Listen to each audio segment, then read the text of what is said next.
guys! Welcome back to my YouTube channel. For today's video, aalis kami. So, pupunta kami dun sa school dahil kukunin namin ang salamin sa mata. Yeah. Salamin sa mata ni Eya. Ayan, tali tayong buhok. Kasi magulo na yung ating buhok. So, ayan. Last vlog ko or video, pina-check up ko si Eya dun sa kanyang mata kasi yun nga, malabo ang kanyang mata at napansin ng kanyang teacher na hindi niya makita yung nasusulat ni teacher, hindi nakikita ni Eya.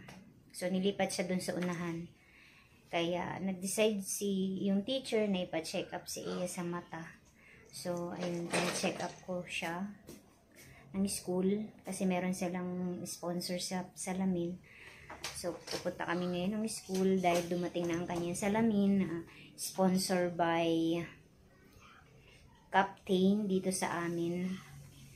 Ayan, yung kapitan ng barangay dito sa amin ang nag-sponsor ng kanyang salamin.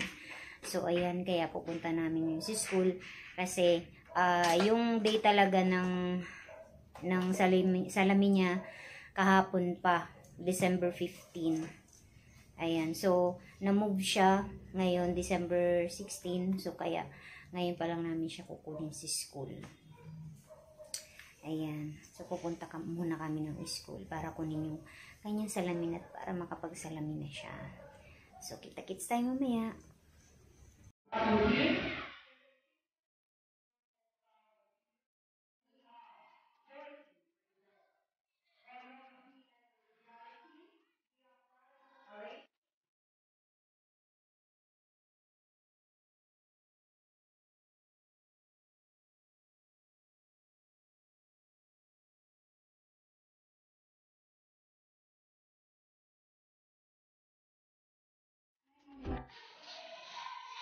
Ano?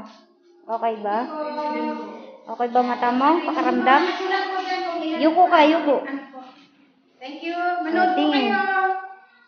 Tingin. Doon kay teacher. Alik na tayong dalawa.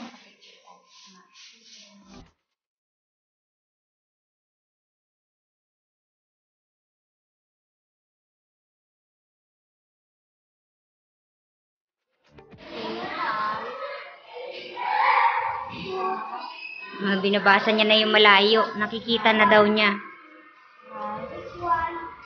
Oh, equal. Oh, ang galing!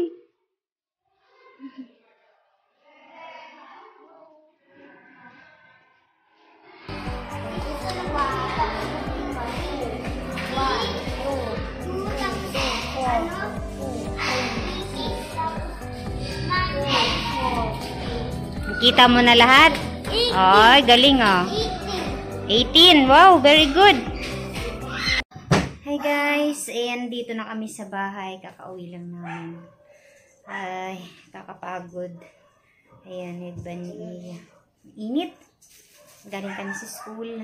Nakuha na namin yung kanyang salamin. At, ayan, nag-grocery din ako. Ayan, grocery din.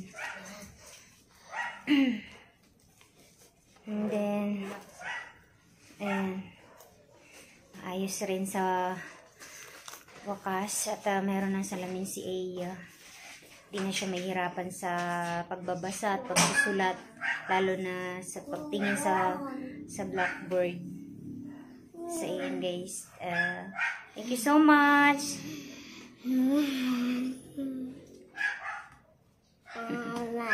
Thank you so much for watching. Don't forget to like and subscribe. Bye bye. God bless us all. Love you all. Thank you so much.